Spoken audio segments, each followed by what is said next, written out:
Dear Papa Dudut, kung gaya lang sana ng teleserye ang love life ko ay baka sa dulo ay happy ending din ang ma-experience ko. Ako nga pala si Buboy, 25 years old at mahirap pero pogi. Anak ako ng isang family driver at naipasa ang trabaho ng tatay ko sa akin. Nang may stroke siya at kailangan ng kahalili sa pagdadrive sa kanyang mga amo. Dito na iikot ang kwento ko.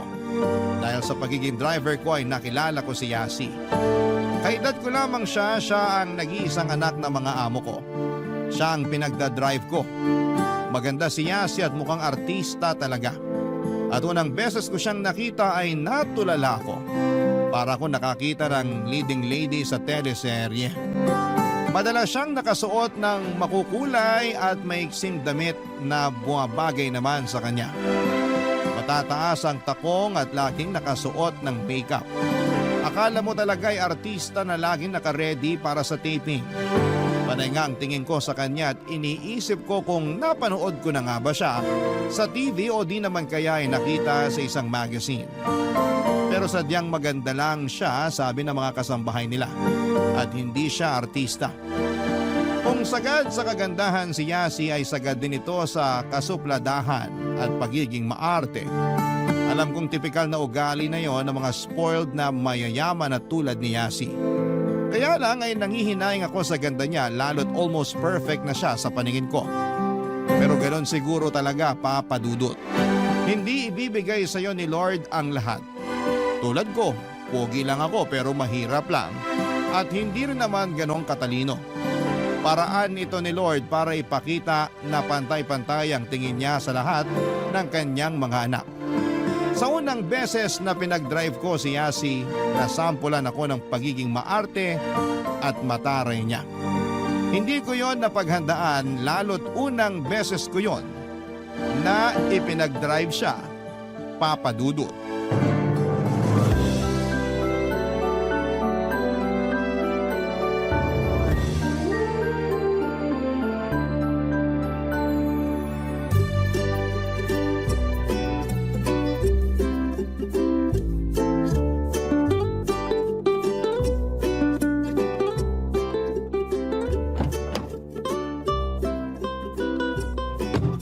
Good morning, Ma'am Yasi. Aha. Saan po tayo ngayon?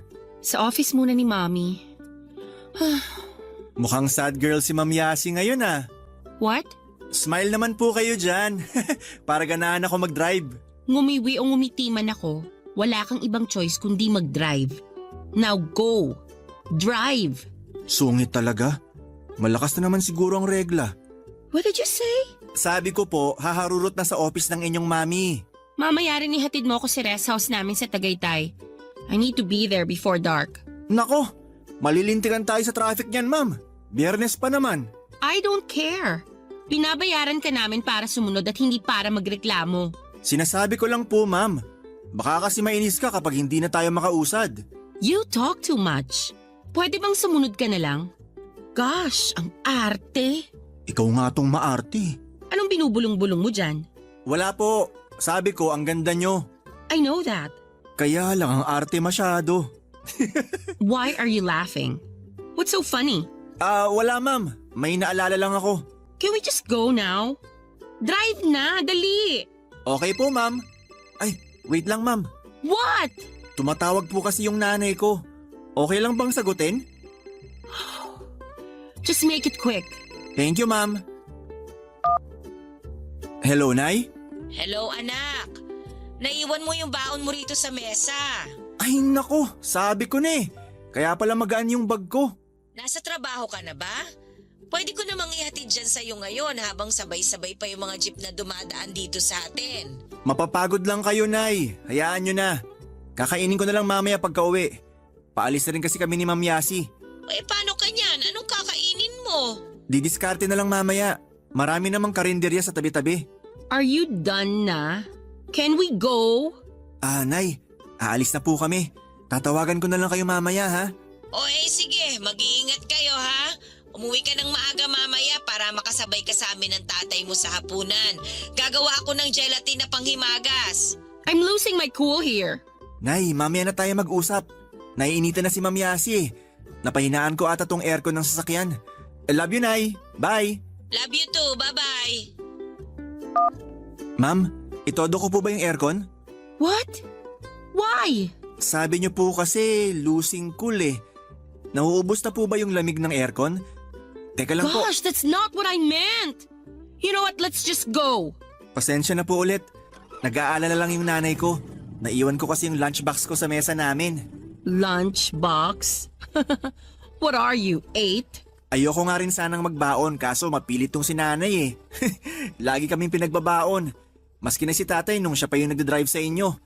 Ang saya pa nga niya kapag nasimot namin yung laman ng lunchbox namin. So that's how your mom shows love? Through lunchboxes?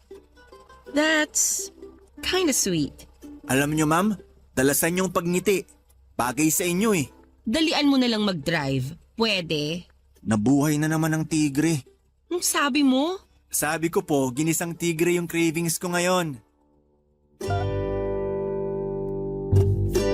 Ayon sa mga kwento ng kasambahay nila Yasi ay hindi raw siya totoong anak ng mga magulang niya. Inampun lamang daw siya dahil hindi magkaroon ng anak ang mga umampon sa kanya. Alam naman daw yon ni Yasi at bata pa lamang siya ay pinaliwanag na sa kanya ang sitwasyon nila. Mula raw noon ayon sa pinakamatandang kasambahay nila, nagbago na raw si Yasi. Madalas na raw itong nagkukulong sa kwarto at nagpapatugtog ng mga malalakas na music. Wala rin naman daw ginawang iba ang mga magulang niya para intindihin ang pagdaramdam niya. Busy raw kasi sa negosyo ang mga magulang niya kaya hindi na rin pinansin ang pagre-rebelde niya. Hanggang sa tuluyan na siyang napabayaan. Hanggang sa tuluyan nang nawala ang sweet at mabait na si Yasi. Lagi na lang siyang galit sa mundo na akala mo ay maraming umutang sa kanya at hindi pa binabayaran. Hanggang sa paglaki, bihira rin niyang nakakasama ang mga magulang niya. Ni kumain sa hapagkainan ay hindi nila magawa ng sabay. Lagi na lang mag-isang kumakain si Yasi sa bahay at kahit gaano pa kasarap ang ulam, hindi niya yon malasahan. Lagi nagtatanong kung kailan nga ba niya makakasalo ang mga magulang niya. Eto marahil ang dahilan kung bakit humaba ang pasensya ko kay Yasi kahit lagi niya akong sinusungitan at inaartehan. Hindi tulad ko ay lumaki siya sa tahanan na malawak nga pero kulang naman sa pagmamahalan. Kaya nung nalaman niyang pinagbabaon ako ng nanay ko ay nakaramdam siya ng kaunting kirot at nakita ko yon kahit ngumiti siya. Doon ako nakaramdam sa kanya ng awa. Hiling ko na lang sana na balang araw makasabay na rin niya ang mga magulang niya sa hapagkainan. O hindi ba? Tipikal na kwento sa teleserye ang buhay ni Yasi, Papa Dudut.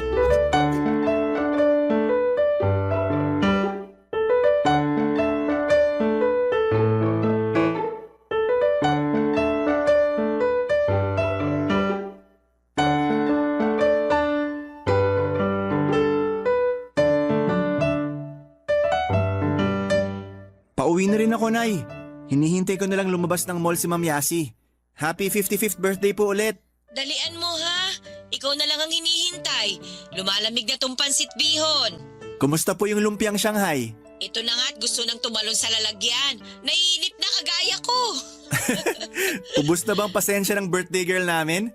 Happy birthday ulit, Nay. Mas marami pa yung sahog na baboy sa pansit bihon kisa sa pasensya ko. Kaya umuwi ka na. Kanina pa sumisilip-silip yung mga kapitbahay. Gusto na makikain. Gusto lang manglait ng handa ang mga yan. Ay nako, sinabi mo Let's pa. go na. Nay, nandito na po si Ma'am Yasi. Magdadrive na po ako. Pagkatapos po nito, uuwi na ako agad dyan. Love you. Oh, mag-iingat kayo ha. Ipagtatabi ko kamo si Ma'am Yasi ng pansit bihon. Ipapabaon ko sa'yo bukas. Ipainit na lang kamo. Iabot mo sa kanya ha. Naku, mukhang hindi to kumakain ng pansit bihon, Nay. Pero susubukan kong ialok. Sige po, mamaya na lang po ulit. Love you, Nay. Love you too. Sinend ko sa'yo yung address ng bahay ng friend ko. I-GPS mo na lang. Doon tayo ngayon. Hindi ka pa ba uuwi niyan, ma'am? Kala ko po after mall ihatid ko na kayo sa bahay nyo. Well, I changed my mind. Wala naman sina mommy at daddy sa house. I'll just stay at my friend's house for a few hours until my parents get home. Saka mo na ako ihatid pa uwi. Hihintayin ko po kayo ron, ma'am. Of course. Is that a problem? Kasi, ma'am, What? kailangan ko na kasing umuwi sa amin eh. I'm your boss and I'll tell you when to go home. Now drive. Birthday po kasi ng nanay ko ngayon. Oh, Kanina pa kasi niya binibida yung pansit bihon na niluto niya. Hindi nga po ako kumain kanina para maparami ang kain ko nun mamaya pag uwi. sana pala yan muna yung sinabi mo, no? I feel bad tuloy. Hindi niyo rin naman po alam. Akala ko rin kasi ihahatid ko na kayo pa uwi after niyo mag-mall. Call your mom. Po? Tawagan mo mommy mo so I can talk to her. Po? Anong sasabihin niyo? Just call her. Now na.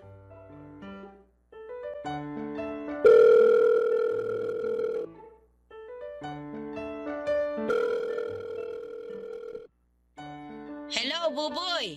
Hello, Nay? Pauwi ka na ba, nak? Pinapasok ko na yung ibang kapitbahay natin. Abay, kanina pa nakatitig sa lumpia eh. Nay, kausapin daw po kayo ni Ma'am Yasi. Hello? Is this Buboy's mom? This is Yasi po. Ay, Ma'am Yasi! Magandang hapon po. Ay, ano po ba yun? Sabi ni Buboy, it's your birthday daw po. Opo, ma'am. Hinihintay ko na nga lang po siyang umuwi rito pagkahatid po sa inyo para makasabay na siyang kumanta ng happy birthday sa akin. Can I come? Ha? Inimbitahan ng sarili? I'm not talking to you. Gusto niyo po ba talagang pumunta, ma'am? Naku, maliit lang po kasi itong bahay namin eh. Masikip at saka mainit pa. Baka po hindi niyo makayanan. It's okay po. Gusto ko lang maki-birthday. So, can I come? Papadudot lihim akong napangiti nang nag-volunteer si Yasi na pumunta sa birthday ng nanay ko. Pagkatapos ng usapan nila ay inabot na sa akin ni Yasi ang cellphone ko pabalik.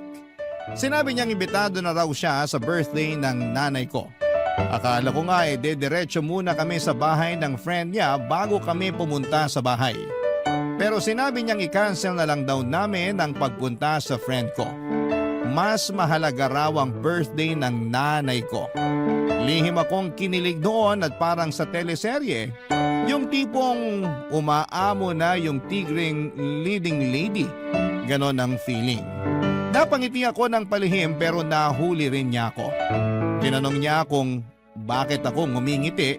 Nagsinungaling ako, papadudot, at sinabing na-excite lamang ako makauwi ng bahay para makakain na ng pansit bihon. Tumango lamang siya at saka nilabas ang mga pinamili niyang gamit sa mall. Nang maipit kami sa traffic ay pinapili niya ako sa mga bag na binili niya kung alin daw yung sa tingin ko ay magugustuhan ng nanay ko. Regalo na lang daw niya. Tumanggi ako at sinabing hindi na kailangan.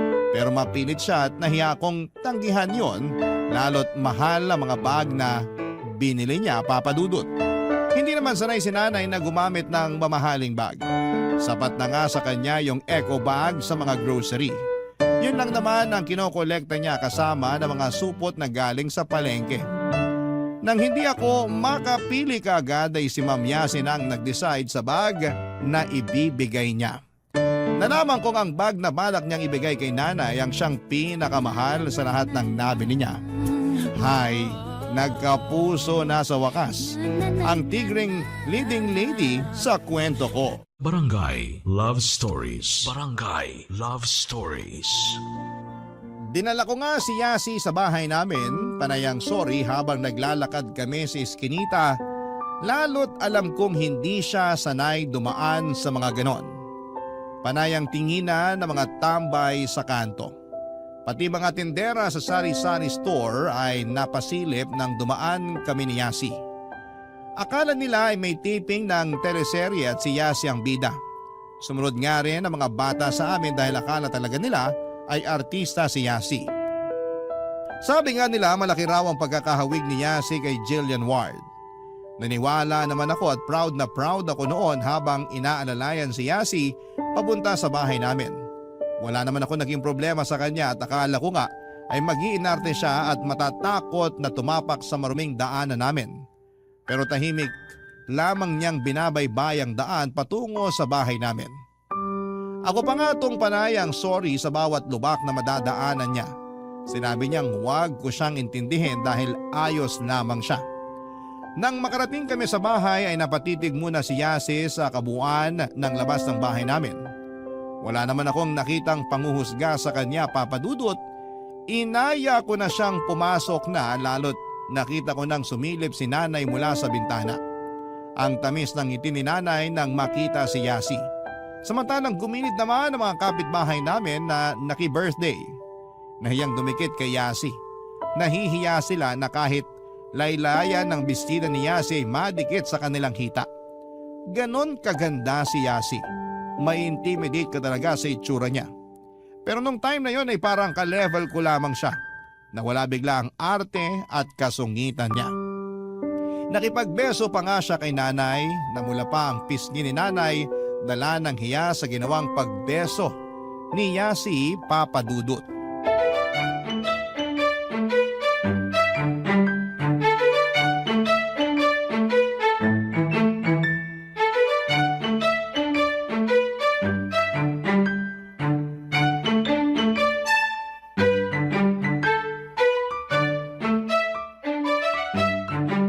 Ay nako, pasensya na po sa pisngi ko, Ma'am Yasi.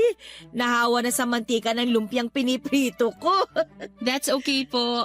Happy birthday! Salamat po. Pasensya na rin po sa masikip at maliit naming bahay. Sana hindi naman kayo nahirapan na makarating dito. Buboy anak, itutok mo nga rito kay Ma'am Yasi yung electric fan. Yung kalilinis ko lang ha, yung kulay blue. Ang daya ni nanay. Pag ako yung maalikabok na electric fan ang pinapagamit. Ay nako, kasi kanal ka. Aircon naman itong si Ma'am Yasi. Ay, maupo po kayo, Ma'am Yasi. Salamat po. Nasaan pala si tatay? Natulog saglit. Nananakit daw yung tuhod gawa ng rayuma. Ano, gisingin ko ba? Wag na po. Hayaan nyo na lang na magpahinga. Happy birthday po pala ulit. I'm sorry kung na-late kami. I didn't know it's your birthday kaya nagtagal ako sa mall eh. Ay okay lang po yun, Ma'am Yasi. Ang importante nandito kayo. Ito pala yung gift ko. Ito po oh. Ay! Shoulder bag! Naku! Mukhang mamahalin pa po ito ah. Naku, Ma'am Yasi, wag na lang po. Sapat na pong kayo nakarating dito. Wag ka ng etyos dyan, Nay. Tanggapin mo na. Kumislap na yung mata mo eh. Nahuli ka na. Humanda ka sa akin mamaya, Buboy. Ma'am, sobra po itong binigay ninyo. Sigurado po ba kayo rito? It's okay po. I have too many bags na rin naman na at home. You can have that one. It's actually my favorite among the 5 bags I bought today. Ano raw? Maganda raw yung bag. Do you eat brown noodles with small pork and small vegetables, ma'am? Brown noodles? Yung pansit bihon. Nay, di na kailangan Englishin yun. Yeah, I would love some. Sa kalumpia. Pinagpa-fry ako ni Yaya Miding ng lumpia pag birthday ko. Pambansang handa kasi sa birthday ang lumpia. Masarap itong ginawa ko. Ipagbabalot kita, Ma'am Yasi, para maiuwi mo. Hatian mo na lang ang Yaya Miding mo, ha? You can just call me Yasi. Ay, nakakahiya naman po. Boss kayo ng asawa at anak ko eh. It's okay. Tapos naman na work nila so I can just be Yasi to them. Ma'am Yasi. Just Yasi. Again, your job's done for today. Yasi, okay lang bang wag mo masyadong damihan yung English mo kay nanay? Baka magmayoma na yan sa kaka-English eh. Mayoma? Joke lang po yun ng mga kanal na katulad ko. Aircon nga pala kayo. Hindi nyo magigets. Anyway, thank you sa pagpayag na pumunta ako dito sa house nyo.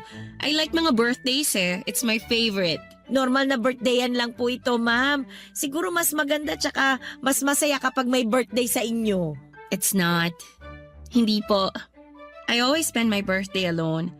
Well, sometimes with our helpers. Hindi nyo po nakakasama parents nyo? I don't even get to spend their birthdays with them. But I'm used to it. That's just how we are wired, I guess. Buboy, bakit may wire? Nay naman, panira ng moment. Isa hindi ko nga naintindihan eh. Ay, hayaan nyo Yasi. Kapag may birthday dito sa barangay namin, invited ka lagi. Really? Ay, joke lang yon. Pero gusto mo talaga maki-birthday dito sa amin? I would love to. Sabi ko nga, birthdays are my favorite. Nakita ko nga ang saya sa mga mata ni Yasi habang sinasabi ang huling linya niyang yon, Papa Dudut. Hindi man namin naiintindihan ang buo ang mga sinasabi niya dahil English. Pero sapat nang maintindihan namin sa kanyang mukha na totoong masaya siya. Yun marahil ang unang beses na nakita ko siyang ganon kasaya. Naglagay si nanay ng pansit bihon, lumpiang Shanghai, pritong manok at kaldereta sa paper plate. Nagulat nga si Yasi dahil pinagsama-sama ni nanay ang mga pagkain sa isang plato. Tapos, inabutan din siya ni nanay ng pink na gelatin na maraming pasas sa ibabaw. Yun ang unang beses na nakatikim si Yasi noon. Natuwa siya. Nakatatlong gelatin siya ng gabing yon. Nakikanta rin siya sa video kaya tuwang-tuwa sa kanya ang mga kapitbahay namin. Maski ako ay natutuwa habang pinagmamasdan siyang nakikisama sa mga katulad namin. Ni sa hinagap ay hindi ko naisip na makakasama ko sa ganong pagkakataon si Yasi. Alas 9 na noon ng gabi nang magpahatid na si Yasi pauwi sa bahay nila. Maaga pa kasi ang flight niya. Nagpaalam na ito sa lahat ng mga tao sa bahay at saka niyakap ng mahigpit si nanay. Doon ko nakita na parang nangungulila talaga si Yasi sa pagmamahal ng isang ina o ng isang magulang. Pagkatapos noon ay inalalayan ko na siyang makalabas ng bahay. Papasok na sana kami ng kotse nang bigla niyang makita ang nagbebenta ng fishball at ibang street food. Agad niya akong hinila patungo doon. Gusto raw niyang matikman ang mga yon. Napangiti na naman ako. Tipikal na pangyayari yon sa isang teleserye kung saan ang mayamang leading lady ay kakain ng street food. At bilang leading man na galing naman sa hirap, ako ang guide niya sa magandang experience na yon. Maraming kinuha si Yasi at nang makontento na siya, ay naupo kami sa gilid para ubusin yon, Papa Dudut. Doon na rin, napakwento si Yasi tungkol sa buhay niya.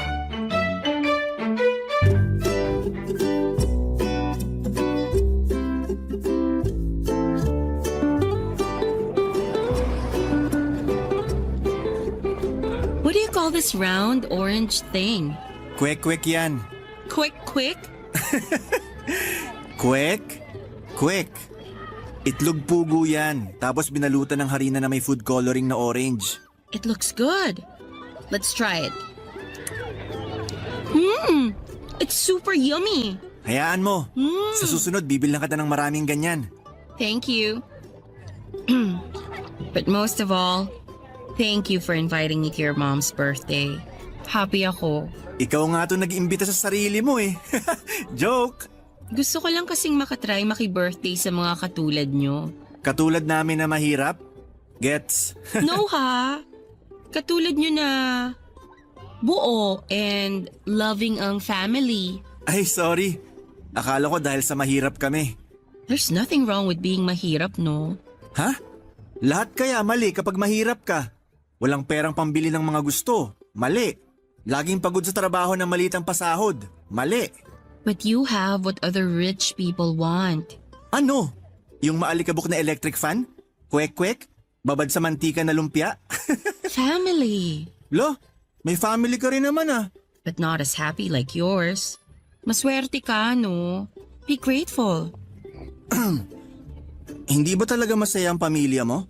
Andito ba ako with you if I'm happy at home with my family? Kasi parang masaya naman ang buhay nyo eh. Nakukuha mo lahat ng gusto mo. Except for my parents' attention. Totoo nga yung mga napapanood ko sa teleserye. Teleserye? Yung mga napapanood sa TV tuwing hapon at gabi. Yung mga bidang mayayaman na nagsasampalan. Yung lagi naghahanap ng pagmamahal at atensyon ng magulang. Mga ganon. I should star in one of those teleseries then. Ikaw ang leading lady ko at ako ang leading man. Now that's interesting. Kain na nga lang tayo. Ma'am Yasi? What did I say kanina? Ay, Yasi? Yeah? Thank you. Kasi pinakita mo kung sino ka. Why? What do you mean? Hindi lang talaga ako makapaniwala na mas makikilala pa kita ng ganito. Ang saya nyo kasama. Mabait at saka sabi sa inyo eh, mas gumaganda kayo kapag nakangiti. I'm sorry kung naaaway kita ha. It's just that I'm frustrated with my parents at ikaw yung andyan para sumalo. It's a misdirected anger. It won't happen again. Naiintindihan na kita kung bakit ka ganun sa akin dati. Pero hindi ko pa rin maintindihan karamihan ng English mo eh. Kaya sana tipirin mo naman kasi nahihilo na ako sa pag-intindi. I'm sorry. Okay, para sa'yo, I'll speak more Tagalog. I'll try. Para sa kwek. See? I can be kanal too. Ako kaya, kailan magiging aircon? Don't be an aircon. You're already perfect as a kanal. Did I use the joke right? Hindi ko rin alam. Hindi mo naman kasi tinipid yung English mo eh. Oops, I'll try harder na. Please have patience sa akin. Pasalamat ka, maganda ka. I heard that. Sige nga, anong sabi ko? You said I'm maganda. Totoo naman kasi. And thank you for that. You are pogi. Etyoserang aircon. Ubusin mo na yung kwek-kwek so I can hatid-hatid you home.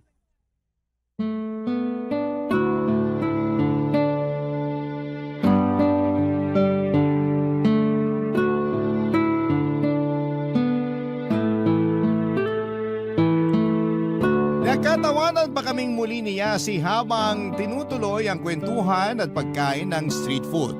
Yun ang siguro papadudod ang pinakamasayang gabi para sa akin. Panay lang ang titig ko sa kanya habang nagkukwento siya.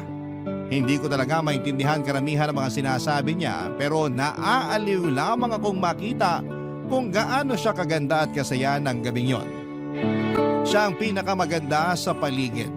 Nagliliwanag ang kanyang ganda. Mas maliwanag pa kesa sa mga poste ng ilaw sa gilid. Nang maubos na namin ang street food ay naglakad na kaming muli para makapasok na sa sasakyan. Tinuloy pa rin namin ang kwentuhan at pinagdasal ko nga na sana ay maipit kami sa traffic para humaba pa ang oras na magkasama kaming dalawa. Habang napapaligiran kami ng iba't ibang ilaw sa paligid na sinasabayan pa ng liwanag mula sa mga bituin sa kalangitan, baduy na ba papadudot? Ganito kasi ata kapag nai-in-love ka na. Ganito kasi yung mga napapanood kong eksena sa teleserye kapag nagkakamabutihan na ang leading lady at ang leading man. Natupad naman ang hiling ko at naipit kami sa traffic pero hindi yon inalintana ni Yasi. Masaya pa rin siya. Nagpakwento siya sa akin tungkol sa mga masasayang ala-ala ko sa mga magulang ko. Habang nagkakwento ako ay hindi ko mapigilang makaramdam ng awa sa kanya dahil magkahalong saya at inggit ang nakikita ko sa mga mata niya. Pero mabilis lang siyang magiging masaya kapag naaalala niya kung paano siya inalagaan ni nanay habang kumakain ng gelatin. Panay daw kasi ang paypay ni nanay sa kanya dahil natatakot si nanay na pagpawisan si Yasi. Napailing na lamang ako noon at sinabing ganon din si nanay sa akin noong bata pa lamang ako. Parang ginagawa niya akong barbecue na pinapaypayan ng walang tigil para maluto na. Doon ko na nga napatawa si Yasi papadudot. Muli na naman akong napatingin sa kanya at napakaganda talaga ng leading lady ko kapag totoong masaya siya. Sana'y palagi na lang ganon. Sana'y palagi na lang siyang masaya. Barangay Love Stories. Barangay Love Stories. Naging close na kami ni Yasi at hindi na niya hinayaan na tawagin ko siyang ma'am. Madalas na niya akong nakakasama kahit saan siya pumunta. Hindi na lang niya ako pinaghihintay sa sasakyan niya at minsan ay nagro-road trip na lamang kami papadudot. Parang hindi na nga trabaho ang inaatupag ko kapag kasama ko siya. Para na lamang kaming magjowa na nagbabakasyon. Nakakakilig. Mas lalo pa ngang naging mabait si Yasi sa akin papadudot at umuupo na rin siya sa tabi ko kapag nasa biyahe kami. Kaya parang hindi ko na ramdam na isa akong driver lang. Marami na rin siyang nakuwento sa akin. Lalo na yung mga masasakit at malulungkot na experience niya sa magulang niya. Naawa talaga ako. Kaya naman ang ginawa ko kapag hindi siya busy ay dinadala ko siya sa bahay namin para makasama niya ang mga magulang ko. Gusto kong ma-experience niya kung paano alagaan at bigyan ng atensyon ng mga mapagmahal na magulang. Kapag nasa bahay nga si Yasi, halos ayaw na niyang umuwi sa bahay nila. Masaya siyang nakatabi kay nanay habang nanonood ng mga teleserye. Ako naman ay nagdadala ng merienda na galing sa tindahan para mapagsaluhan namin habang nanonood. Tuwang-tuwa na noon si Yasi, lalo na kapag may dala pa akong kwek-kwek na naging paborito na niya. Pinakamasaya naman siya kapag nakakasalo namin siya sa hapunan. Kahit ano pa ang ulam namin, napaparami ang kain niya, lalo't napapasarap din ang kwentuhan habang nasa hapagkainan. Simple lang pala talaga ang gusto ni Yasi, ang may pamilyang makasalo sa pagkain. Isang pamilyang makakasama niya sa anumang okasyon, kasi yon ang wala sa kanya, Papa Dudut.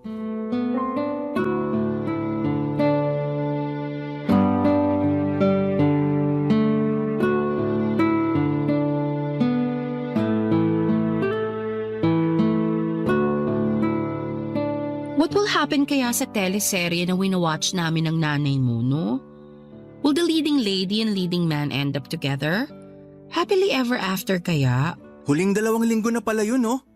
Ang bilis. Parang kailan lang tinatarayan ng leading lady yung leading man niya. Parang kailan lang magkababata lang sila na nagra-run sila sa farm. Tapos nagagalit yung nanay ng leading lady kapag nakikipaglaro siya sa leading man kasi mahirap lang si leading man. But that didn't stop them. They make laban for their relationship. Ginalit tuloy nila yung matapobreng nanay ng leading lady. Ayun, pinatapon sa Amerika yung leading lady. The evil mother even offered a huge sum of money to the leading man, no? Para tigil-tigil na niya si leading lady. Hindi tigil-tigil. Tigilan yung tamang salita para riyan.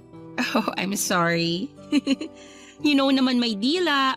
Not sanay pa rin sa Tagalog but I've improved a lot, no? Diba? Ang laking improvement.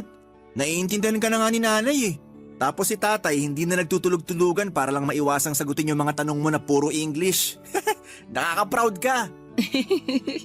I'm really happy kasi my Tagalog is getting better. Thank you, ha. Nako, wala yun. Ikaw pa ba? Ako pa ba? Nginig-nginig pa? Nanginginig pa. Alright. Yasi, Yeah? may gusto sana akong sabihin sa'yo . What is it? Nahihiya ako . Oh, don't be. Ako lang to. Kasi Oh, wait. Bakit? Tumatawag na ba ang mami mo? No, but my boyfriend is. May boyfriend ka pala? Hindi ko alam. Yeah, but most of the time I feel like I don't have a boyfriend at all. He's just like my parents. Di ako binibigyan ng time and attention. Yun lang. Unlike you. Ha? Lagi mo akong binibigyan ng attention and you always put up with me. You're better than my boyfriend. You're better than my parents. English? Anong ibig mong sabihin? All I want to say is... Buboy? No, I can't. I'm sorry, I just can't. Anong you can't? Pwede yan. Ano yun? Sabihin mo sa akin. Kahit English pa yan, iintindihin ko. I'm falling for you. But it's wrong. We can't be together because... Langit ka at lupa ako. Kanal ka. Aircon ako. Iwan mo na siya. Ako na lang ang mahalin mo. Tayo naman kasi ang bagay . Promise, hindi kita gaganunin. It's not that easy. Pero... Pero ano? Our parents already arranged our marriage. Ikakasal na kami next year. Pero hindi siya ang para sa'yo. But his family is good for our business. Paano na tayo? Tumakas na lang kaya tayo. They can find us. Wala tayong matatakbuhan. We just have to accept that... It's too painful, I can't even say it. Na hanggang ganito na lang tayo. Magmamahala na lang sa malayo. If only kanal din ako. O kaya ako naman yung aircon. So paano na tayo? Is this our last night together? Baka naman pwedeng huling 2 linggo na lang. Extended? Due to public demand. I love how you make me laugh. I love you. I love you too, Buboy. You just don't know how much you Uy, mean to me. Buboy! You're the Anak! best part of my day, Buboy. Buboy! Yasi. Anak, gising! Yasi. Gising! Yasi! Asan si Yasi? Ano nangyayari? Pinadala na ba siya sa Amerika? Nananaginip ka na naman. Paano yan tawag mo dun sa boss mo? Panaginip lang? Ay oo, bumangon ka na riyan at malilate ka na sa trabaho mo. Huwag mong kalilimutan ng lunchbox mo sa mesa ha. Baka maiwan mo na naman. Gigisingin ko lang ang tatay mo para makasabay na sa atin na mag-almusal. Bumangon ka na riyan ha. Napakamot na lamang ako sa ulo, Papa Dudut. Isang panaginip lang pala ang lahat. Napailing na lamang ako dahil nabitin ako sa eksena. Magsasabi na sana ng I love you si Yasi sa akin pero natabla pa ng panggigising ni nanay. Abangan ko na lang tuloy sa susunod na panaginip. Pero kung hindi man ako dalawing muli ni Yasi sa panaginip, pwede ko namang ulitin na lamang ang madalas kong ginagawa. Ang magpantasya ng teleseryeng love story para sa aming dalawa. Madalas ko yung ginagawa sa tuwing hinihintay ko si Yasi na matapos sa pagsha-shopping niya sa mall o kaya ay sa pakikipag-maritesan sa mga kaibigan niya. Iyon ang pangpatay ko ng oras. Ang magpantasya ng mga pag-asa na may pag-asa kaming dalawa kahit kanal ako at aircon siya. Sa ganong paraan ay parang naitatawid ko sa posible ang hindi pwedeng mangyari. Kahit sa pantasya at panaginip lang maging kaming dalawa, kahit sa pantasya at panaginip lang ay makita niya rin ako hindi bilang isang driver kundi bilang isang leading man sa totoong buhay. Nagayos na ako noon at sinabayan na sa pag-almusal ang mga magulang ko. Sinumbong pa ako ni nanay sa tatay ko tungkol sa panaginip ko kay Yasi. Kinantsawan lang ako ni tatay pero malaman ang payo niya sa akin. Sinabi niyang dapat alam ko kung saan ako lulugar para hindi ako masaktan. Sabi ko, panaginip at pantasya lang naman yon. Pero umiling si tatay at sinabing pwede raw doon magsimulang masaktan ang puso ko. Hindi na ako umimik noon at saka tinapos na ang almusal ko at nagpaalam na sa mga magulang ko. Excited na akong masilayang muli ang kagandahan ng boss kong si Yasi. Nai-imagine ko na naman kung gaano siya kaganda sa mga makukulay at maiiksi niyang damit na tineternohan niya ng mataas na takong at make-up. Kahit lagi niya akong tinatarayan at inaartihan, para sa akin ay siya pa rin ang leading lady na gusto kong ipaglaban.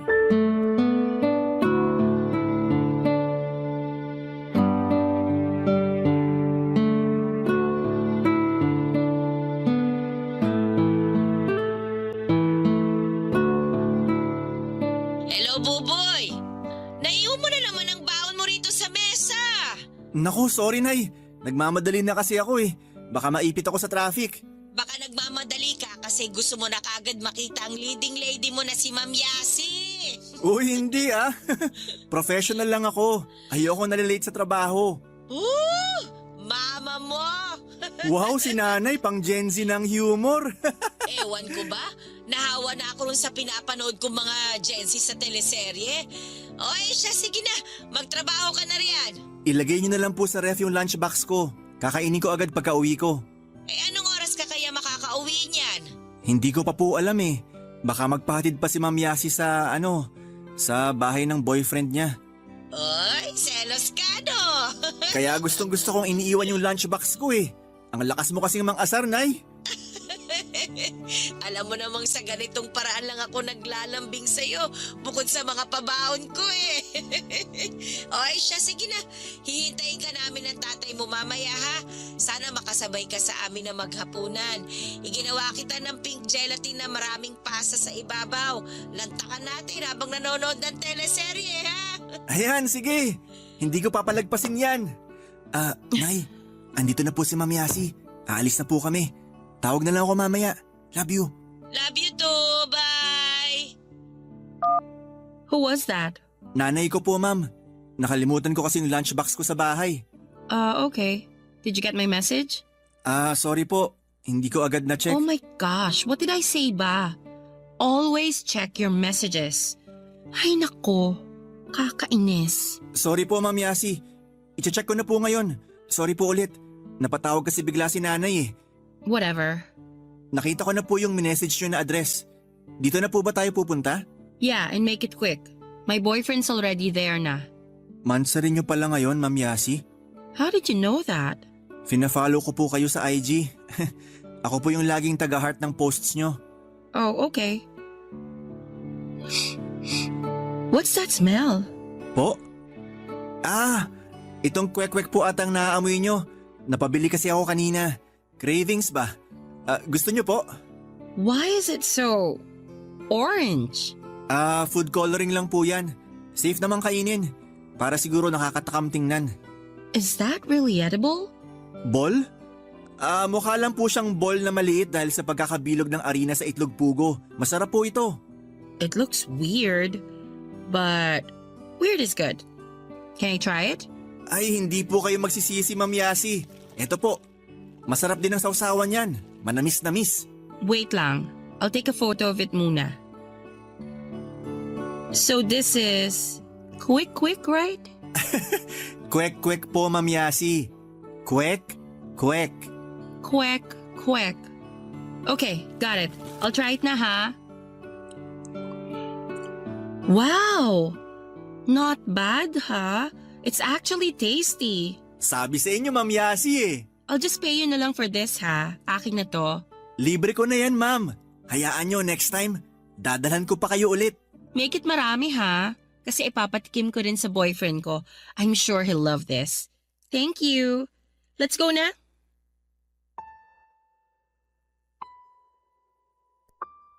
Pinagmamasdan ko si Yasi sa rearview mirror habang masayang nilalantakan ng kwek-kwek na binili ko. Kahit papaano ay may natupad sa pantasya ko ang mapakain ng leading lady ko ng kwek-kwek. Kahit yun lang masaya na ako. Alam ko naman na sa realidad ay hindi na yon madaragdagan pa dahil meron na siyang ibang mahal at nagmamahal sa kanya. Tinigil ko na muna ang pagpapantasya at nag-focus na lamang sa present time kung saan ay masaya siya habang ka-video call ang boyfriend niya at binibida ang kwek-kwek na bigay ko sa kanya. Binanggit niya sa kanyang boyfriend na ako ang nagbigay. Masaya na ako doon. Kahit papaano napasali na ako sa mundo niya kahit isang eksena lang. Kahit extra lang ako sa buhay niyang maala-teleserye ang datingan. Sa pantasya ko kasi ay siya ang leading lady ko at ako ang leading man. Pero sa realidad, siya ang leading lady at ako naman ang driver niyang sunod-sunuran. At OTW na siya sa totoong leading man niya. Kung gaya lang sana ng teleseryang love life ko ay baka sa dulo ay happy ending din ang ma-experience ko. Sa dulo ay mukha pa rin namang teleseryang love life ko. Yun nga lang, hindi ako ang ka-happy ending ng leading lady na pangarap ko. Pero hindi roon nagtatapos ang kwento ko dahil may book 2 ng love life ko, Papa Dudut. Makikilala ko na rin ang totoong leading lady ko, ang babaeng tinakda ng direktor na magpapasaya sa akin hindi lang sa pantasya kundi pati na rin sa totoong buhay. Hihintayin ko lang yon. Mangyayari din yon. Maraming salamat nga pala sa pakikinig sa aking kwento.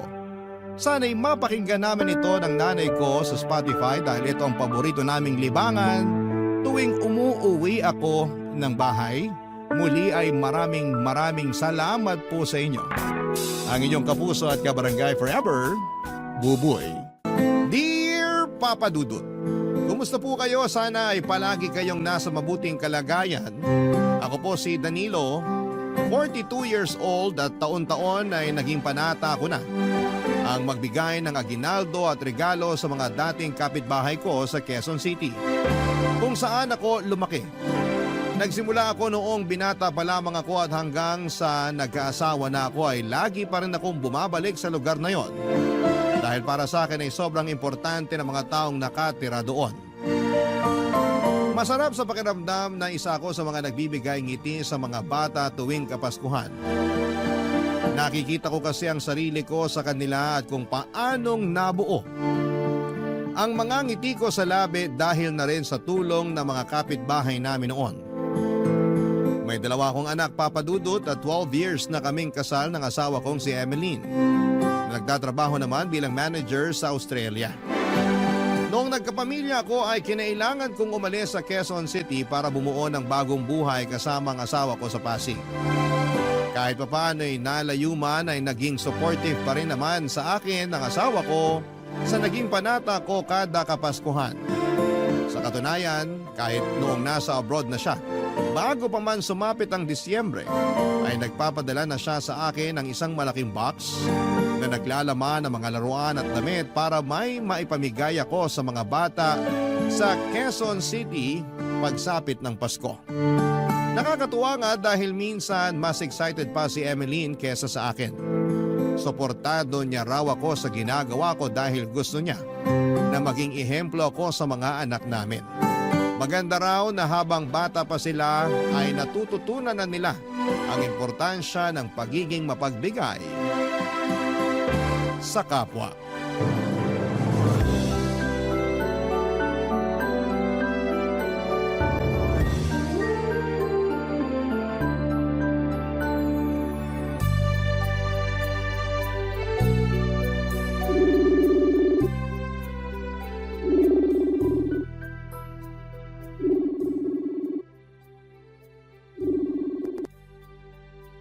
Hello? Hello, Emeline.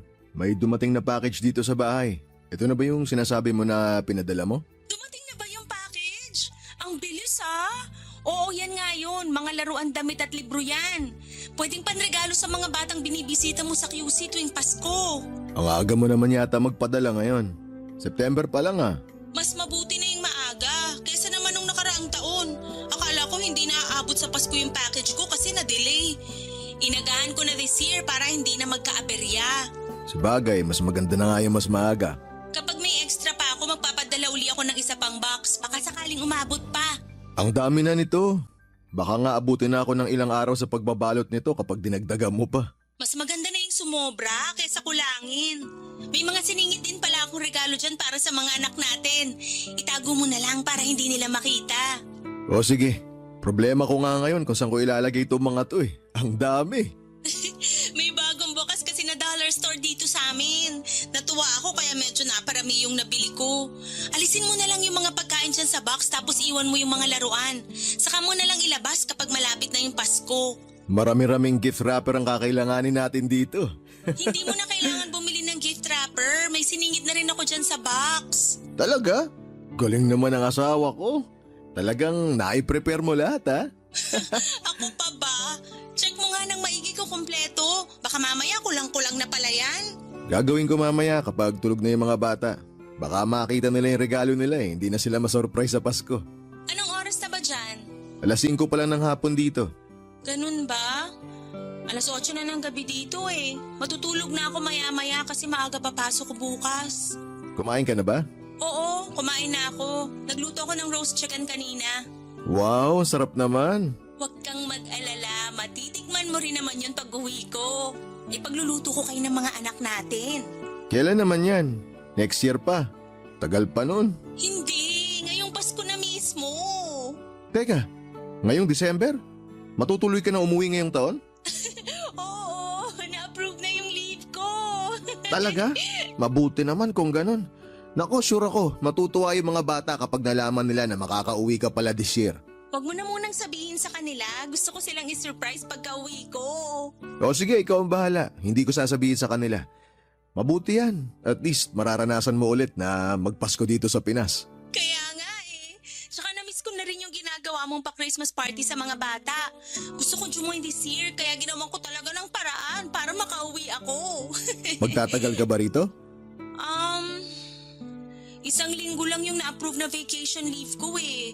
Baka hanggang Christmas lang ako. Babalik din agad ako bago mag-New Year. Ah, sandali lang pala. Akala ko pa naman makakasama kita sa bagong taon.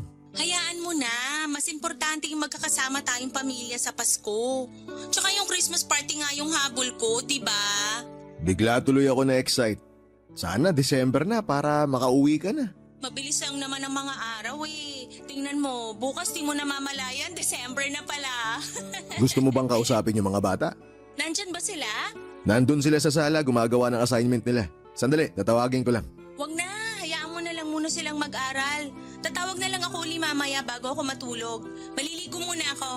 Okay, sige, sakto. Magluluto pa lang ako ng hapunan namin. Okay, tawag na lang ako mamaya. Bye-bye! Bye!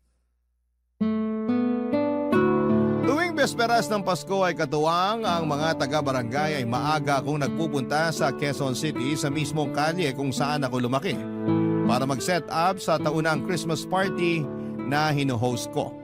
Nasanay na nga ang mga tao doon kahit wala akong abiso ay may mga tent nang nakaredy sa covered court nila dahil expected na nilang magkakaroon ng Christmas party doon.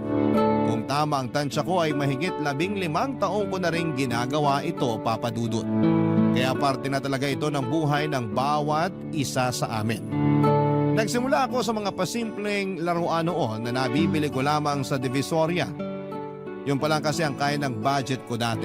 Ang bonus na natatanggap ko sa trabaho kahit kakarampot lang ito, ang siyang ibinibili ko ng mga laruan at school supplies na ipinamimigay ko sa mga kabataan sa amin. Noong medyo umangat ang estado ko at napunta ako sa mas magandang trabaho, ay nag-upgrade din ako ng mga regalong ibinibigay ko. Hanggang sa naisipan kong magsuot ng Santa costume para na rin mas kagiliwan pa ako ng mga bata. Simula noon ay tinawag na akong Kuya Santa ng mga kabataan sa amin. Noong nakapangasawa ako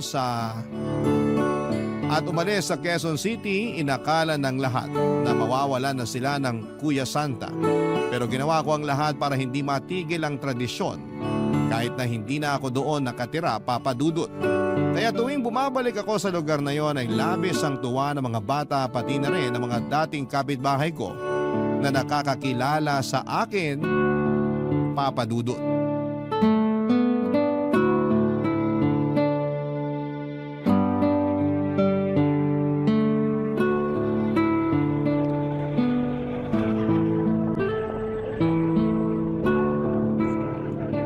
Dito na ba yun? Di ko na maalala kung saan tayo na Christmas party nung huli eh. 3 years ago na rin kasi nung last akong sumama sa'yo. Oo, dito na nga yun. Baka kasi naninibago ka bago tong covered court eh. Kapapatayo lang nila. Nag-request na ako sa barangay na dito natin idaos yung mga Christmas party natin kada taon. Ang dami na palang nagbago rito. In fairness maraming in-improve tong lugar nyo. Kaya nga eh. Malayong malayo na kumpara nung kabataan ko. Ibang-iba na itsura. Nakakalungkot tuloy kasi hanggang sa alaala ko na lang makikita yung dating lugar na kinalakihan ko. Hindi naman maiiwasan yan. Ang mundo, constant na nagbabago, kaya maganda yung gumagawa tayo ng memories oras-oras para kahit papano. Magbago man, may magandang alaala tayo mula sa nakaraan. Katulad ngayon, tong Christmas party na gagawin natin para sa mga bata, memory na naman to na hindi nating makakalimutan. Tama ka. Magandang core memory din to para sa mga anak natin. Malay natin, sila ang magtuloy nito paglaki nila, di ba? Teka, nasa na pala yung mga anak mong yun? Ayun, pagkababa ng sasakyan, nakipaglaro agad. Nakita nila yung mga kalaro nila last year. Nakakatuwa naman, may mga kaibigan na pala sila rito. Danilo? Ikaw na ba yan? Ay naku, ikaw nga! Magandang araw po, Chang Miling. Halika nga rito, payakap nga. Ang taba-taba mo na.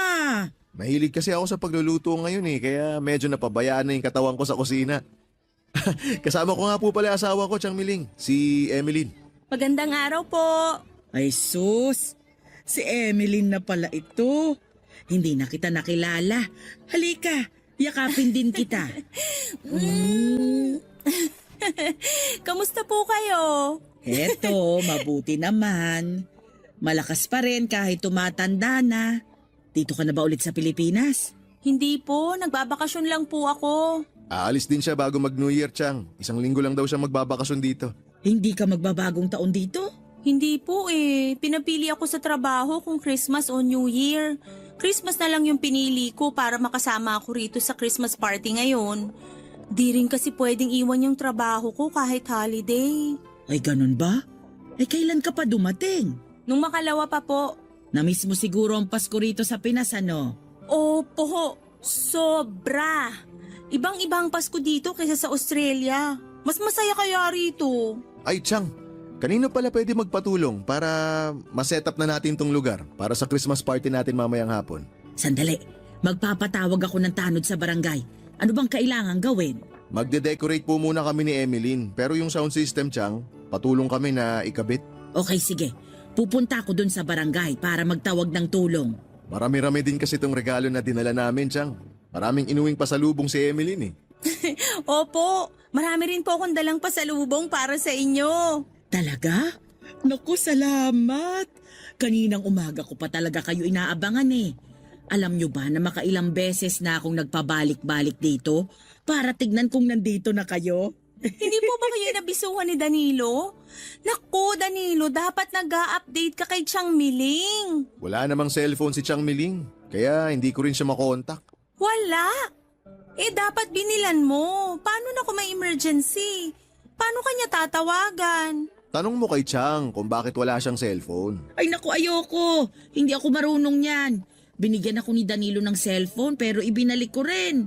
Natatakot akong gumalaw ng ganyan. Baka kung ano pang mapindot ko. Paano kayo nakokontak ni Danilo kapag may binibigay siya sa inyo? Yung kapitbahay namin ang tinitext niya. Minsan siya na mismong nagpupunta rito para dalawin ako. Medyo naging madalang na ngayong taon kasi lumalaki na rin ang mga anak niyo.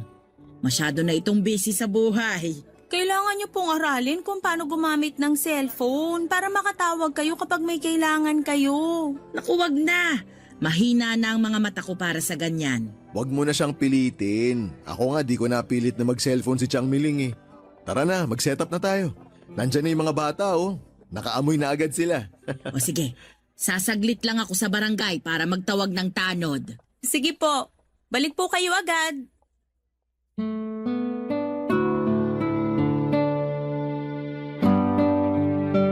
Papadudot, isa si Chang Miling sa mga pinakaimportanteng tao sa buhay ko, Papadudot. Kapitbahay namin siya noong bata pa lamang ako at hindi na siya nakapangasawa at tumanda na lamang na dalaga kaya mag-isa na lamang siya sa buhay ngayon. Malaki ang naging parte ni Tia Miling sa buhay ko dahil kung hindi sa kanya ay hindi ko maaabot ang buhay na meron ako ngayon. Natatandaan ko pa nga na noong bata pa lamang ako ay merong masayang pamilya sina Tiang Miling. May dalawa siyang kapatid at baldadong ina na siyang inaalagaan niya. Siya ang bunso sa kanilang magkakapatid at walang tinapos at tanging pagtitinda lang ng gulay ang naging hanap buhay niya. Ang dalawa niyang kapatid ay isang tricycle driver na maagang namatay dahil sa aksidente. Samantalang ang natitira naman ay isang manikurista. Katulad ni Tiang Miling ay nabiyayaan din ako ng isang masayang pamilya.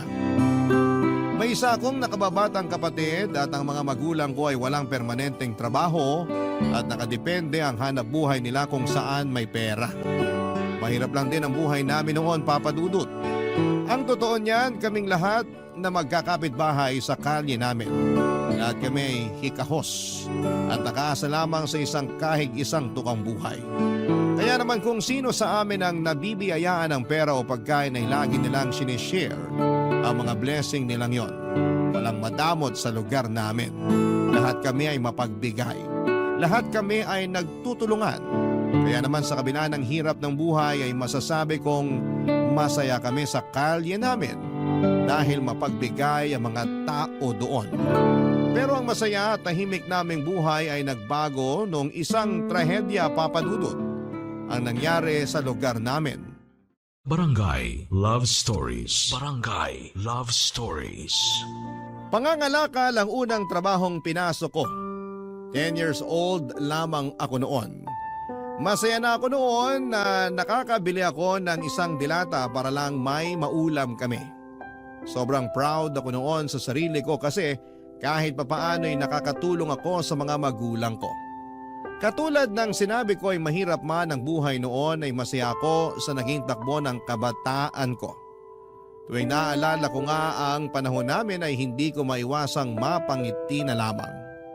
Nakakamiss kasi yung time noon na pagkatapos ng klase namin ay puno ang kalsada namin ng mga batang naglalaro. Mula sa tagu-taguan, habulan, tumbang preso at kung ano-ano pa. Lahat na yata ng larong pangkalsada ay nalaro namin noon. Sa kabilang kanto naman ay nagkukumpulan ang mga nanay sa isang sari-sari store at nagkwekwentuhan tungkol sa buhay-buhay. Katabi nila ang tindera ng mga inihaw na ang suki ay ang mga manginginom sa amin. Pagsapit naman ng dilim ay tawanan naman ang maririnig mo mula sa mga kalalakihang nag-iinuman sa mismong daanan. Kapag narinig mo na ang mga tawanan yon, ibig sabihin ay kailangan mo nang umuwi dahil gabi na at nakakain na ng hapunan ng karamihan. Ang mga alaalang yon ang bumuo sa pagkabata ko. Pero ang lahat ng masasayang alaala sa nakaraan ay natabunan dahil sa isang pangyayari na siyang nagpabago ng lahat. Hating gabi na noon at mahimbing nang natutulog ang lahat ng isang apoy ang sumiklab sa isa sa mga kabahayan. Walang nakapansin sa sunog kaya mabilis itong kumalat. Wala akong masyadong memorya sa mga nangyari noong araw na yon, Papa Dudut. Sa sobrang bilis ng mga pangyayari, ang naaalala ko na lamang ay nung oras na nasa ospital na ako.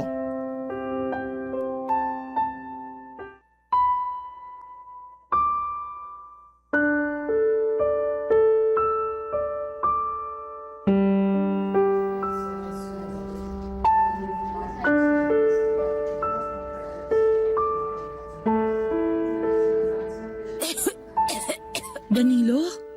Naku, salamat sa Diyos, kising ka na. Anong nararamdaman mo ngayon? May masakit ba sa'yo? Masakit po itong lalamunan ko, Chang. Gusto mo ba ng maiinom? Masakit yung lalamunan mo kasi marami ka raw nalanghap na usok dahil sa sunog.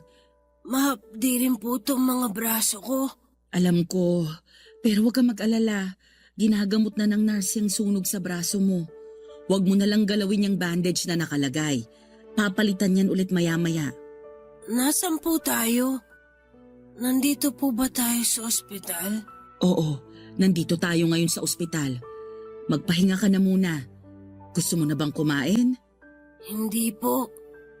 Gusto ko pong makita si nanay at tatay. Nasaan na po sila? Hindi ko alam kung paano ko ba sasabihin sa'yo to. Bakit po? Danilo, hindi nakalabas ng bahay niyo ang nanay at tatay mo. Nakulong sila sa loob ng nasusunog ninyong bahay. Po? Pero paano po nangyari yun? Magkakasama po kaming lumabas ng bahay eh. Pagkalabas mo, bumalik sa loob ang tatay mo kasi naiwan yung kapatid mo. Pinasa ka sa akin ng nanay mo. Saka siya bumalik sa loob nung hindi niya mahintay ang tatay mong lumabas. Pagkatapos nun, mas lumakas pa yung apoy hanggang sa hindi na sila nakalabas pa. Pati po yung kapatid ko? Silang tatlo. Hindi sila nakaligtas sa sunog. Hindi po totoo yan. Nakalabas na po kami ng bahay kagabi. Nakita ko po. Kasama ko po si nanay kagabi. Siguro hindi mo na maalala yung nangyari. Kasi pagkalabas mo, nawalan ka ng malay. Masyado kang maraming nalanghap na usok. Kaya itinakbo ka na namin agad sa ospital. Bakit po? Hindi niya tinulungan si nanay na makalabas ng bahay. Danilo, masyado nang malakas nun yung apoy. Pati nga mga bumbero nahirapang pasukin yung mga kabahayan. Kasi mabilis na kumalat yung sunog eh. Bakit si nanay pa? Bakit sila pa yung kailangang mawala? Ang dami namang ibang tao dyan. Huwag mo sabihin yan. Hindi lang ikaw ang nawalan. Lahat tayo naapektuhan sa sunog. Pero bakit kailangan mamatay ang pamilya ko? Kailangan ba talagang mangyari yun? Ang bata ako pa para mawala ng magulang. Alam kong nasasaktan ka ngayon dahil sa nangyari. Lahat tayo nasasaktan. Ako rin nawalan ng magulang sa sunog. Hindi rin nakaligtas si nanay. Nawalan din ako ng kapatid. Yung ate ko, sinubukan niyang iligtas si nanay. Pati siya nadamay.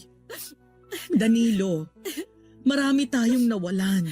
At wala sino man ang may gusto sa nangyaring yun. Hindi ko alam kung anong rason kung bakit tayo yung binigyan ng ganito kabigat na problema. Pero hindi magandang ipasa sa iba yung pinagdadaanan natin. Kailanman, hindi magandang ihiling na sana sa iba na lang nangyari ang nangyari sa atin. Hindi ko lang pong matanggap na wala na ang pamilya ko. Sana namatay na lang din ako. Sana hindi lang din ako nakaligtas. Danilo, naiintindihan kita sa nararamdaman mo ngayon. Pareho tayo ng kinatatayuan. Pero imbis na hilinging namatay ka na rin, magpasalamat ka na nakaligtas ka. Para saan pa po na naligtas pa ako kung wala na akong pamilya ngayon? Nandito pa naman ako. Pwede mo akong ituring na pamilya. Hindi ba't noon pa man? Pamilya na ang turingan nating lahat. Lahat tayong magkakapit-bahay. Sabay-sabay tayong babangon. Lahat tayo maghihilahan pataas para makabawi sa trahedyang to. Nawalan tayo ng kadugo. Pero hindi tayo nawalan ng pamilya. Yan ang lagi mong tatandaan. Naiintindihan mo ba yun? Opo. O sige, pumangon ka na dyan para makakain ka na. Subukan mong kumain kahit masakit ang lalamunan mo. Maya-maya may titingin ulit sa'yo. Kung wala ng problema, baka pauwiin din tayo ngayong araw. Sige po. Sana po makalabas na tayo. Gusto ko na pong umalis dito. Kung gusto mong makalabas dito sa lalong madaling panahon, kumain ka na. Halika, tutulungan kitang bumangon dyan.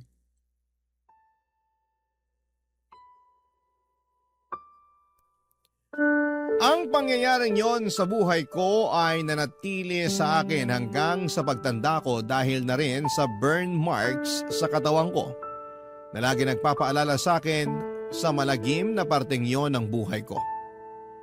10 years old lamang ako noong nawalan ako ng pamilya. Pero hindi lang ako ang nawala noon. Marami kami at isa na rin doon si Tiang Mining. Namatay ang nanay at kapatid nito matapos iligtas ng ate niya ang baldado nilang ina.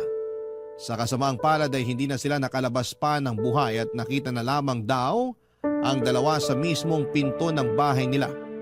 Parehong nadagana ng poste ng kanilang bahay. Hanggang ngayon ay hindi pa rin masyadong malinaw sa alaala ko ang mga nangyari noon. Para na rin siguro yon ang utak ko para isalba ang sarili ko mula sa sakit na nararamdaman ko noon. Ang tanging naaalala ko na lamang ay kung papaanong ang kabahayan sa lugar namin na dati puno ng sigla ay abo na lamang ang natira. Ang dating sari-sari store na paboritong tambayan nila nanay noon ay wala na. Ang bahay ng kaibigan ko kung saan kami lagi naglalaro ay semento na lamang ang natitira. Ang dating masayang kalye namin ay napalitan ng pait at hinagpis. Papadudot marami namang tumulong sa akin noong panahong yon. Nagsidatingan ng mga NGO na nag-donate ng mga pagkain at damit. Pati ang mayor namin ay nagabot din ng tulong. Wala na kaming time na magluksa noon dahil kailangan naming bumangon kaagad mula sa pagkakalugmok. Nagtulungan kaming magkakapitbahay para magsimulang muli. Ang ilan sa amin ay naisipang umalis at lumipat na lamang sa mga kamag-anak nila, samantalang kaming walang ibang mapupuntahan ay nanatili pa rin doon para magsimula muli.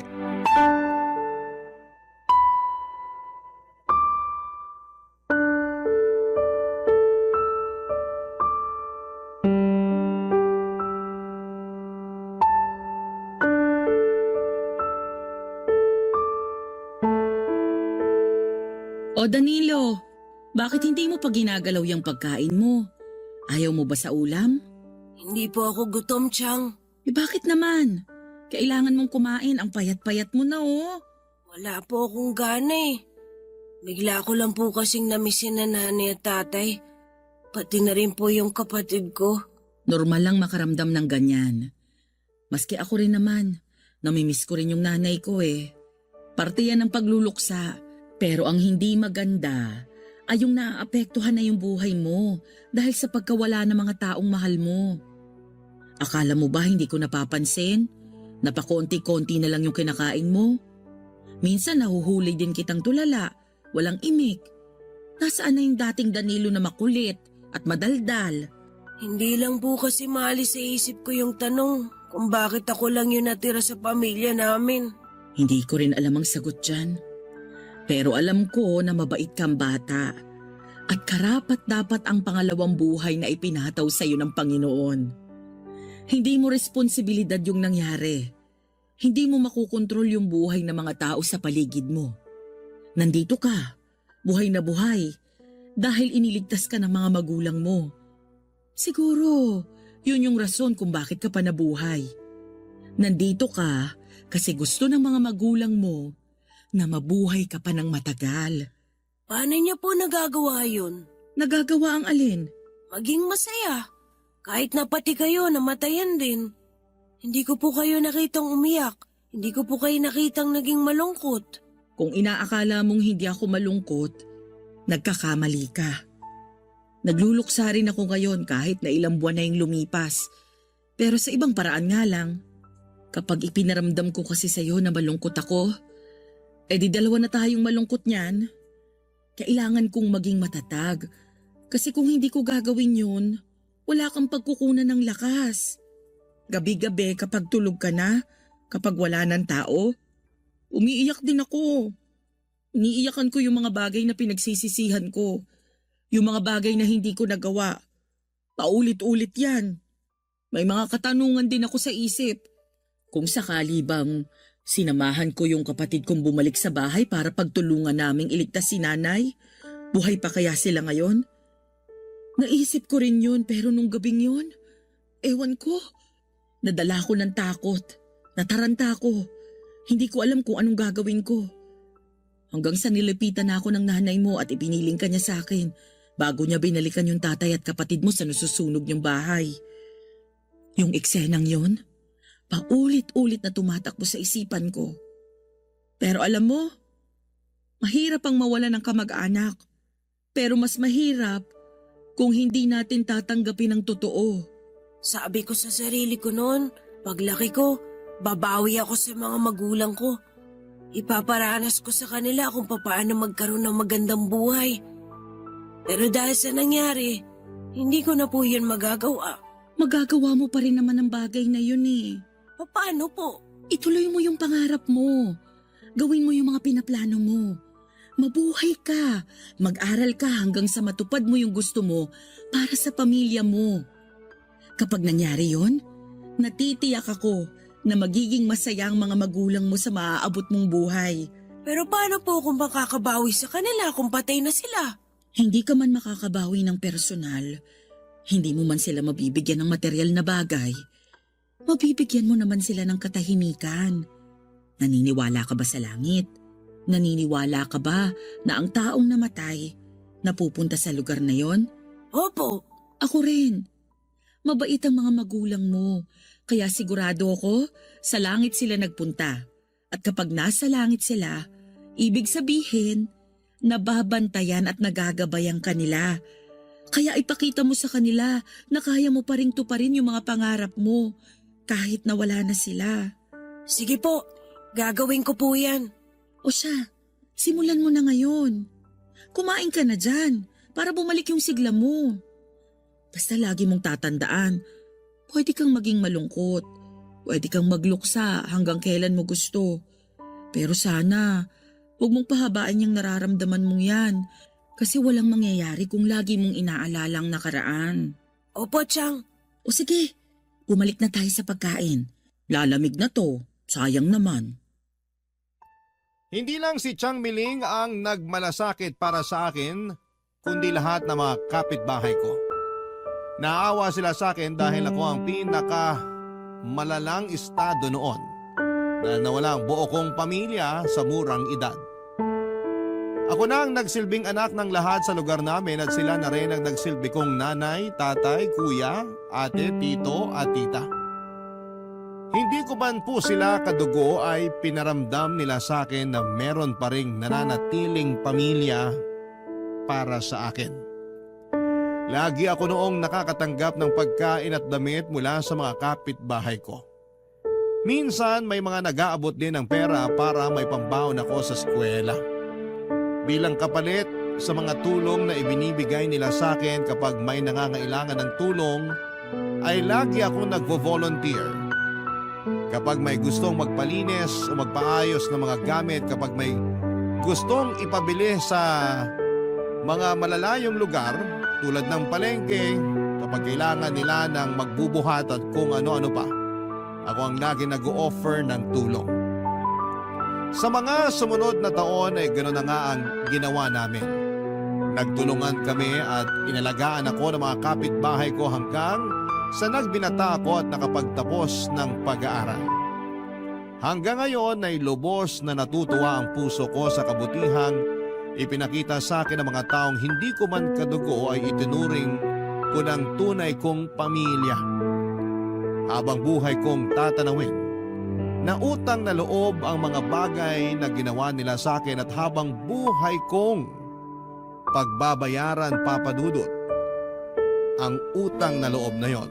Barangay Love Stories. Barangay Love Stories. Papa Dudut, noong nakapagtapos ako ng pag-aaral ay sinikap kong makapaghanap ng trabaho. Tumanda na noon si Tiang Miling kaya naisip ko na sa pagkakataong yon ay ako naman ang magbabalik ng pabor sa kanya para malagaan ko siya. Tirikma ng araw ay araw-araw kong nagpapasa ng resume sa mga establishments na mayroong job offering. Hindi na ako namimili noon, maliit man o malaki ang trabaho ay nag-a-apply ako para magkaroon agad ng trabaho. Kaya naman kung ano yung unang nag-offer sa akin ng trabaho kahit na hindi akma sa tinapos ko ay kinuha ko kaagad ito. Hindi na po ako nakapag-asawa o hindi na po nakapangasawa si Tiang Miling. Ang rason nito ay hindi na raw niya kailangang mag-asawa pa. Dahil meron na siyang itinuturing na anak at ako po yun, Papa Dudut. Mas maganda raw na sa akin na lamang niya ibigay ang lahat ng oras at sakripisyo niya dahil alam niyang merong magandang kinabukasan na nag-aantay para sa akin. Nagtrabaho po ako bilang isang factory worker, mahirap ang trabaho doon dahil bawal ang papatay-patay. Kabilaan din kasi noon ang mga natatanggal sa trabaho kaya kapag hindi maganda ang trabaho mo, malaki ang tsansang maalis ka sa pwesto. Kaya naman ginawa ko noon ang lahat kahit pagod ay hindi ako nagreklamo. Hinding-hindi ko makakalimutan ang sayang naramdaman ko noong natanggap ko na ang kauna-unahang kong bonus. Binilahan ko noon si Tiang Miling ng masarap na ulam at ang natira ay naisipan kong ipamigay sa mga bata sa lugar namin. 20 pesos na malulutong na papel ang ipinamahagi ko sa mga bata. Sa sumunod na taon ay binalikan ako ng mga bata para humingi ulit ng aginaldo nila hanggang sa nakasanay na nilang humingi ng pamasko sa akin tuwing sasapit ang Kapaskuhan.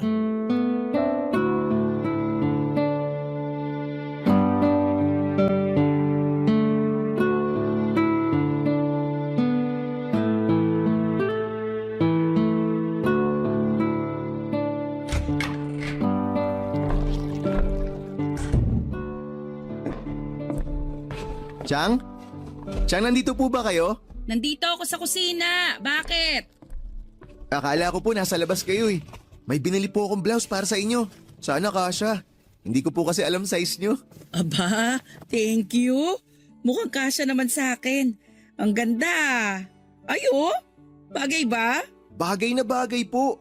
Saktong-sakto yung kulay. Mas nagliliwanag yung mukha nyo. Dapat pala dilawang lagi yung isuot eh. Anong meron? Bakit bigla kang napabili ng blouse para sa akin? Natanggap ko na po kasi yung Christmas bonus ko. Kaya naisip ko na bigyan kayo ng maagang regalo. Tsaka Chang, bumili rin ako ng school supplies at ilang mga laruan para sa mga batang mamamas ko ngayong taon. Diyan mo lahat ginamit yung bonus mo? Opo, sigurado ako Chang matutuwa yung mga bata nito. Dapat nagtira ka naman ng para sa'yo. Okay lang po, masaya na ako na makitang masaya yung mga batang pagbibigyan ko nito.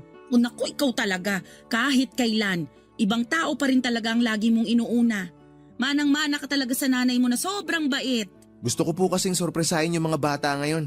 Imbis na pera, naisip ko po na mamigay na lang ng regalo para naman meron silang mabubuksan sa Pasko.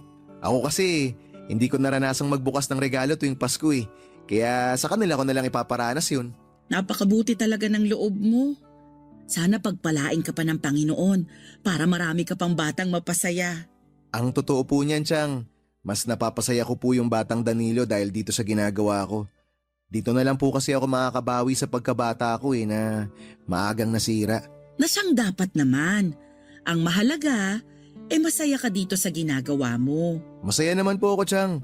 Ang totoo po niyan, sobrang natutuwa nga po ako tuwing Pasko kasi ibang-iba yung saya kapag nakakapagbigay ka kesa yung ikaw yung nakakatanggap. Tinatanong nga sa akin ng mga kapitbahay natin kung tatakbo ka ba raw sa politika, kaya ka taon-taon na namimigay ng aginaldo. Sabi ko sa kanila, sadyang mabait ka lang talaga.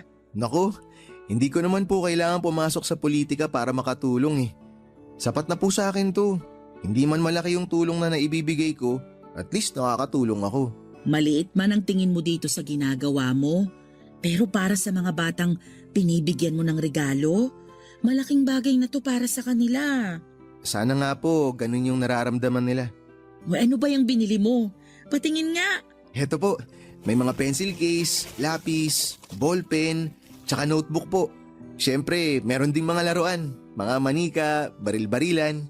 Gusto mo ba tulungan kitang magbalot ng mga yan? Sige po, Chang, para po mas mapabilis tayo.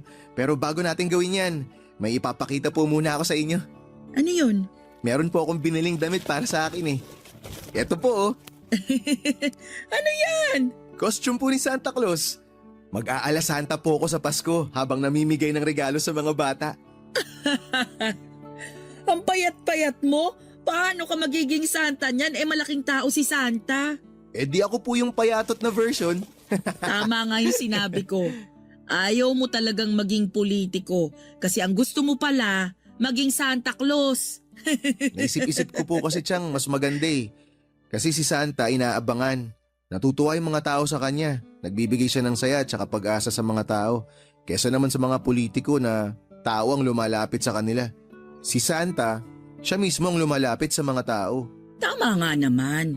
Naku, sigurado matutuwa ang mga bata niyan kasi magkakaroon sila ng Santa ngayong Pasko. Ako nga rin po excited na.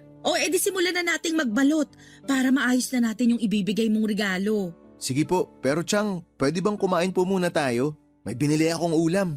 Sige. Nakapagsaing naman ako. Amin na yan at ipaghahain kita ng makakain. Salamat po. Hanggang sa naging tradisyon na nga po sa lugar namin ang palarong ginagawa ko at pamimigay ng regalo sa mga bata tuwing Pasko. Ginawa ko yon bilang balik na rin sa mga kapitbahay ko noon na nagtutulong-tulong para palakihin ako ng maayos. Pero noong nakapag-asawa na ako, Papa Dudut, ay kinailangan ko ring iwan ang lugar na nakagisnan ko. Minsan ay darating talaga tayo sa buhay natin kung kailan kailangan nating umalis para magkaroon tayo ng growth at mahirap bang iwan ang lugar na minahal ko. Ay kinakailangan kong gawin ito dahil tatapak na ako noon sa panibagong parte ng buhay ko. Sa Pasig po kami tumira ng asawa ko na si Emily. Doon na rin kami bumuo ng sarili naming pamilya. Nakwento ko sa asawa ko noon ang tungkol sa taunang Christmas party na ginagawa ko sa QC.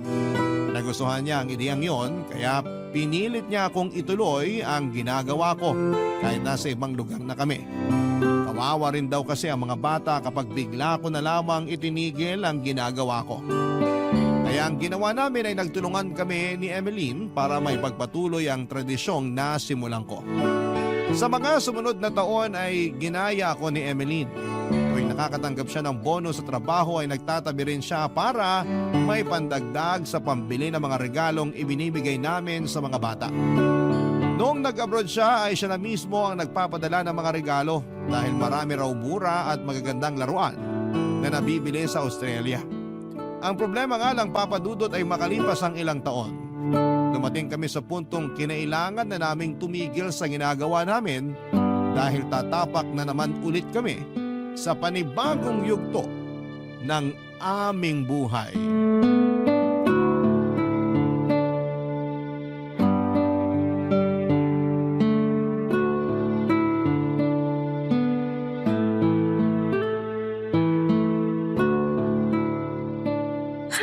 Sa wakas, natapos din yung Christmas party.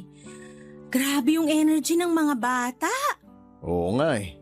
Halatang tumatanda na tayo. Hindi na tayo makasabay sa kanila.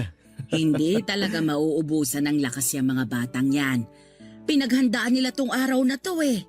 Kung sa bagay, once a year lang kung mangyari to kaya dapat lang talagang pinaghahandaan. Nakakatuwa nga eh. Kasi pati yung mga bata na hindi taga rito, dumayo rin para lang makilaro.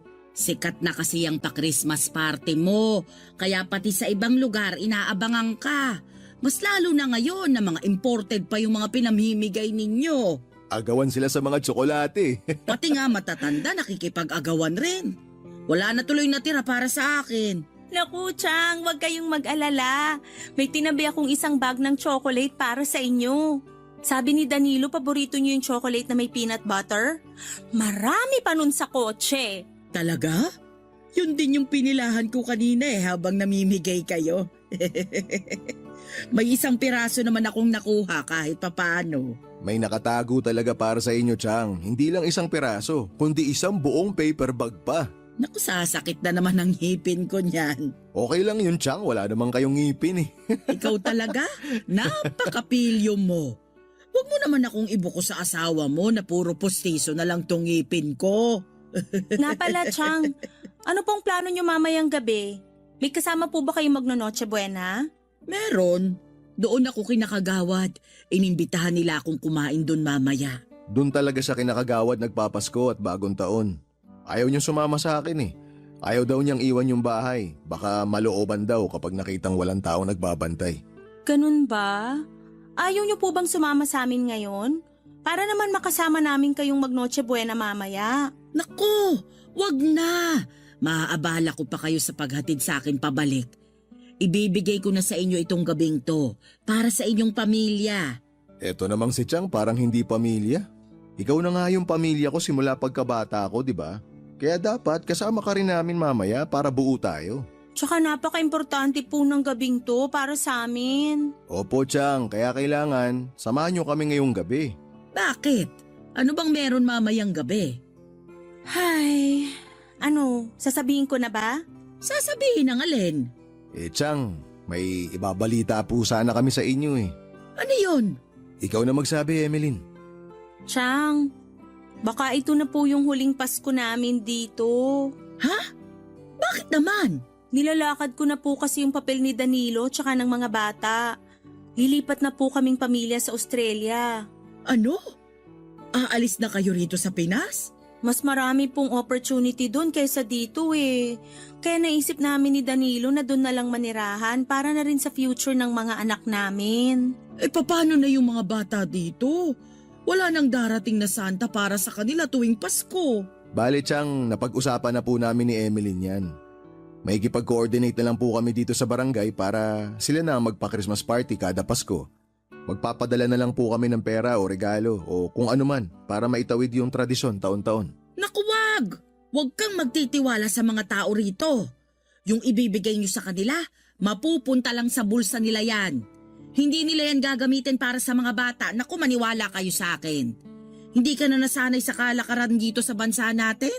Eh, yun na lang po yung tanging paraan para mapagpatuloy namin yung tradisyon na to eh. Ako na lang. Ako na ang papalit sa'yo. Mas mapagkakatiwalaan mo ko. Ako ang magiging Santa sa susunod na taon. Huwag kayong mag-alala. Talaga po, Chang? Ayos lang sa inyo? Oo, ako ang magpapatuloy sa tradisyon na sinimulan natin. Actually, mas magandang idea nga yan. Oo nga, ang ganda ng naisip nyo, Chang. Sa totoo lang, mas maganda talaga kung kayo ang papalit sa akin pag nagkataon. Pag-usapan natin yan mamaya. Sandali at magpapalit lang ako ng damit. Antayin niyo ako. Sasama ako sa inyo pa uwi. Hindi pwedeng hindi ko kayo makasama ngayon. Ngayong aalis na pala kayo. Bakit naman ngayon nyo lang sinabi sa akin? Pasensya na po kayo, Chang. Gusto po kasi namin na makasiguro muna bago namin ibalita sa inyo. Ay, mamimiss ko kayo. Ako rin po, Chang. Sobrang mamimiss ko po kayo. O siya, sandali lang. Ayoko maiyak dito. Mamaya na lang tayo mag-iyakan. Magbibihis lang ako ng damit. Sandali lang ha. Sige po, hintayin ka po namin. Magliligpit po muna kami dito. Ngayon ay sa Australia na ako nakatira kasama ang buong pamilya ko, Papa Dudut. Tuwing namimiss ko ang Pilipinas ay lagi akong nakikinig sa inyong programa sa Barangay Love Stories para mapawi ang pagkalumbay ko. Kaya nga po naisipan ko ring sumulat sa inyong programa para ma-share ang kwento ko at makasakaling marami ang ma-inspire at tularan ang ginawa ko noon. Nakakatuwa rin siguro kung meron ding ibang Kuya Santa sa iba pang lugar na patuloy na nagbibigay ng kasiyahan sa mga bata. Habang wala kami sa Pinas ay si Tiang Miling ang nagpatuloy sa tradisyon namin tuwing Pasko. Wala nang Kuya Santa nila pero nananatili naman si Lola Santa.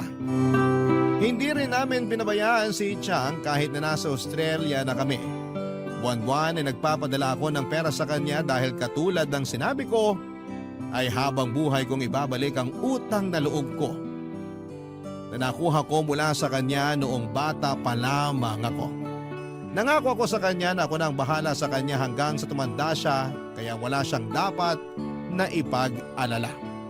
Sa ngayon, Papa Dudut, ay patuloy ang pag-iipon namin ni Emeline para mapagandaan ang bakasyon na gagawin namin one of these days. Nais namin itaon sa December ang bakasyon namin para naman maranasan ulit namin ang Pasko sa Pinas. Papa Dudut, maraming salamat po. Dito na po nagtatapos ang kwento ko and happy holidays po sa inyong lahat at sana'y magkaroon kayo ng maayos at masayang selebrasyon ng Kapaskuhan. Mabuhay po kayo. Ang inyong forever, kapuso at kabarangay, Danilo.